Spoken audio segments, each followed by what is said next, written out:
How you doing? Good, good. How about you? How are you feeling, man, after that win? Man, I feel good. I feel real good. I feel good. I'm excited.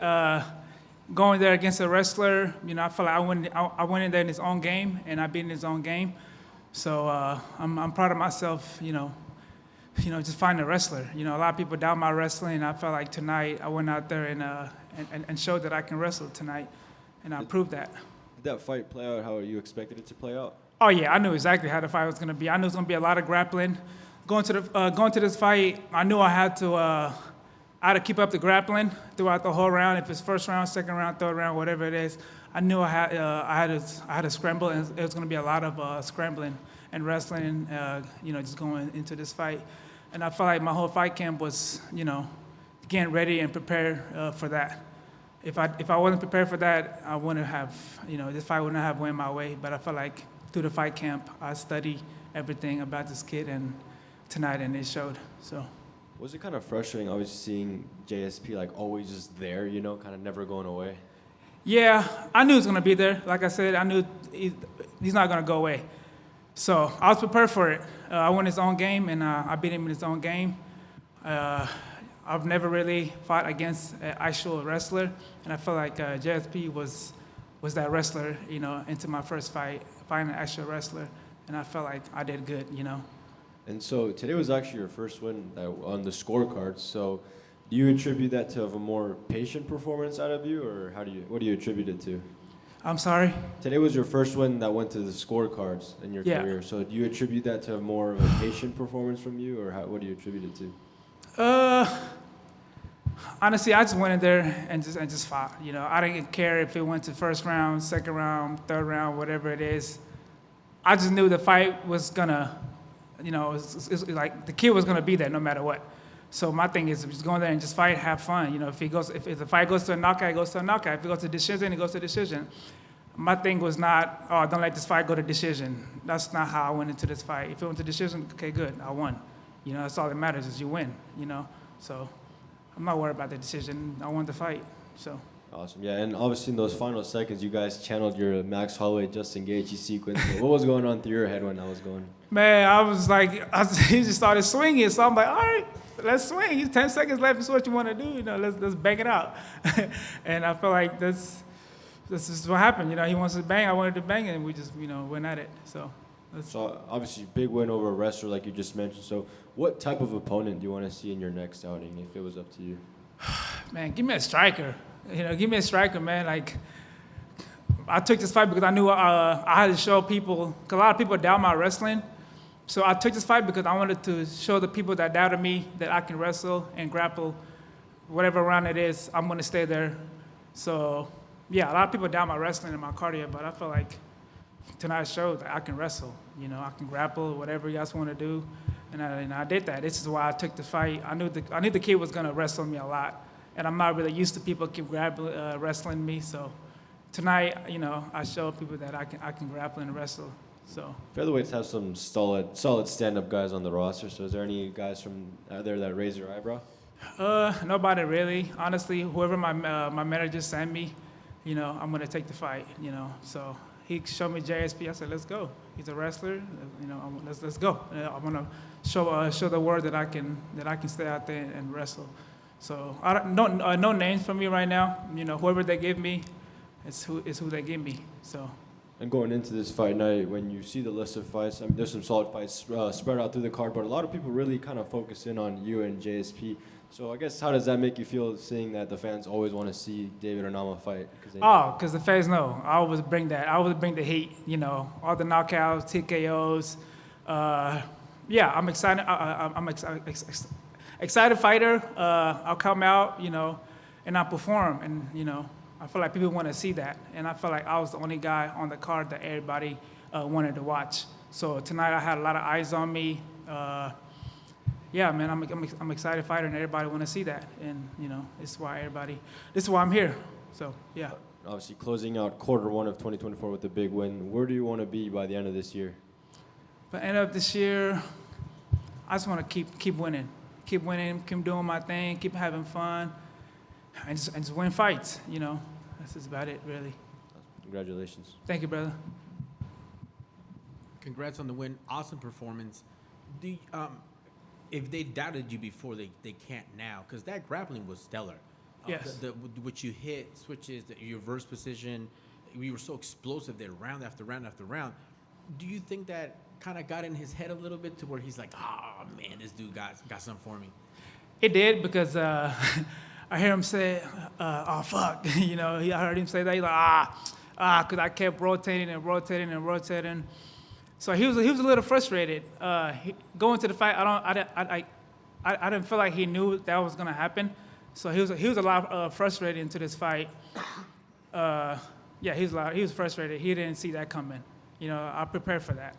That's awesome. Is this something that we haven't really gotten to see because you haven't been given the opportunity? Did you have it all along? Something new you're adding to your bag of tricks? I had it.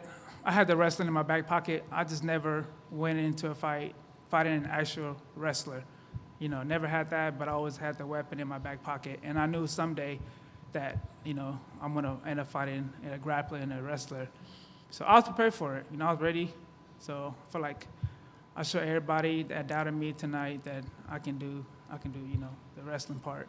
Awesome stuff. I love it. And we went to the scorecards 29-28. How confident were you when that you're going to get your hand raised? Oh, I was confident. I knew I won the third round, 100%. I knew it was 1-1 going to the third round. I won, standing, grappling. Like I said, my coach motivated me going to the third round, and I felt like that's what won me the fight. It's my coach Mark telling me, hey, you gotta push it. You gotta push it. You want to win this fucking round, you go in there and you fucking fight, and I did that. So, yeah. That's awesome, man. And last for me, Geronimo mentioned it. You guys had your Holloway Gaethje moment. Do you think this is something we'll see more in the future going forward, where two fighters are like, you know what, man, last 10 seconds, let's UFC 300 this thing? Oh, I love that. I wish we did that the whole fight. I want to stand up and bang. He wanted to grapple. So when he was like 10 seconds, I'm like, cool, I can do this all day, just don't shoot. Let's stand up. Let's stand here and let's bang it out. And I did that. Thank you for that. That was great. And congrats on the win, my man. Thank you. Thank you so much. I've just got one for you over here. Yes. I don't want to take away from your performance because it was spectacular, but we have to ask about the weight miss. Can you talk to me about what happened there? Yeah, I can tell you that. So Friday morning, my body just gave up on me. I had two more pounds to cut, and I couldn't cut no more. I couldn't stop sweating. My body was hurting me. Never had that issue before. My whole career, I never missed weight, and that was my first time ever missing weight in the UFC. And I was mad at myself because I never had that issue, and I honestly thought I was gonna make weight. I had an hour left. And the commission told me you can't cut anymore. And it's not like I quit cutting weight. It's not like I didn't want to cut anymore. I had an hour left and I was gonna keep cutting weight, but they told me I can't make that weight in an hour. And I would be disappointed in myself if I just gave up and didn't try. But I gave it my all. Body wouldn't allow me to cut. I couldn't sweat anymore. So it's not like I didn't want to keep cutting. I had an hour left. I could have went and keep cutting. So. Told my opponent I'm sorry, about to give up on me. It's part of the game. Sometimes you might have a good weight cut, sometimes you just might not, So it never happened before, and I apologize for that happening. It would never happen again. Do you think that this changes maybe, I don't know how you've looked at in the past other fighters missing weight, but now that you've been through this situation and you see what actually happened, does it maybe change your opinion about it happening to somebody else, maybe a future opponent? Everybody's body is different, so I can't talk on somebody else, missing weight. I don't know what they got, going on. If you didn't want to cut no more, if it's the body, or whatever it is, nutrition, how's your diet? I don't know. Everybody has a different problem, different body. So I never really care much about that. Everybody different. Friday night was my night. It was just, everybody has their moments. Everybody has a different body, so it is what it is. Thank you. Thank you. David, right down the middle. I want to ask you some stuff outside the octagon. I wanted to ask you, how was opening day earlier this month? Opening day for this month? What do you mean by? Going to the Rockies game. Oh, you saw me?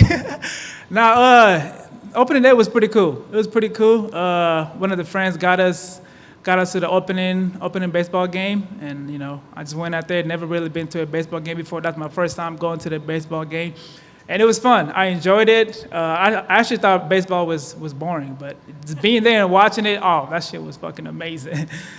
What changed your mind? Man, just like the players, just the players changed my mind. Like it's fun. It's fun to watch when they hit the ball, just catching it, running, just all that. Like the fans catching the ball and stuff like that. It was a good time. I enjoyed it.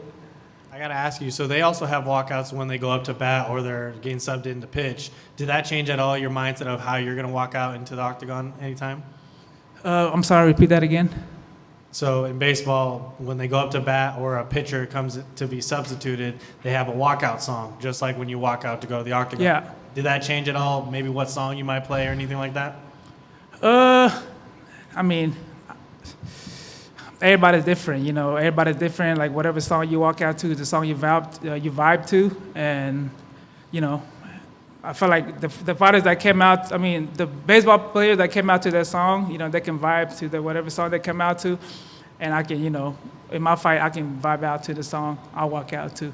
So I knew there was kind of similar situations, So yeah. And something kind of random, but also on your Instagram, I was curious, are you a sneakerhead or was it just kind of a one-time thing, getting those Jordan UNCs and the retros and stuff like that? Oh, bro, I'm a big sneakerhead. Like, I wear my size. I'm a big sneakerhead. One of the fans actually, he got his own little sneaker store going on at his house, and his dad invited me to the house, and they gifted me 2 pairs of shoes, and yeah, I'm a sneakerhead. I love shoes. What's the most overrated sneaker out there? The black and white Pandas. Everybody says that. I don't get it. Bro, everybody has it. Like, I was like, why are you wearing the shoes I got on? Like, why? Like, everybody has a pair of shoes. Like, I like wearing things that nobody has. And the Panda, everybody just got it. It's just kind of like, oh my God, bro. Like, get something different. And I just stopped wearing the shoes. Then give me your top 3 sneakers of all time. Top 3, ones, the 3s, and the 4. Got it. Yeah. Congrats on the win. Yep, thank you. Thanks very much, guys. Appreciate it. Thank you, guys.